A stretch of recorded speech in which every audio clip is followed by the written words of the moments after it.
Ta perte est très importante si tu imagines que tu réalises des gains grâce à ta capacité. Renoncer à l'amour des biens et des possessions vous libère d'une pyramide de tas. L'homme grandit en stature et en vertu s'il persévère au jeûne. Ce qui est à toi, tu l'auras malgré la faiblesse. Et ce qui ne t'appartient pas, tu ne le prendras pas malgré ta force. La droite de Dieu a fait des prodiges, la droite de Dieu te sortira de ta dépression.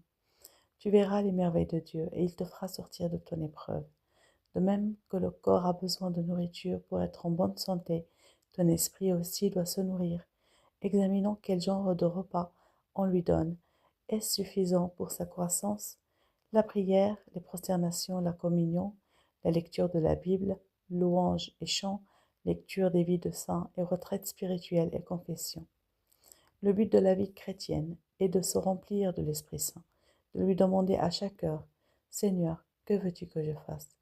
Jusqu'au moment où l'Esprit nous conduit et le Christ vit en nous, parle, agit à travers nous pour délivrer et inviter au royaume et au renouvellement de nos vies, au moment où nous arrivons au déni de soi, s'abandonnant complètement à la volonté de celui qui nous aime, plus que nous nous aimons nous-mêmes, s'effaçant avec Paul, disant avec lui, pas moi, mais lui, et en lui, par la grâce de Dieu qui agit en moi, mettant devant nous le bonheur éternel, la récompense de ceux qui aiment le Seigneur, et la croix pour supporter toute épreuve et toute souffrance qui nous viennent pour vivre avec Christ et pour le Christ.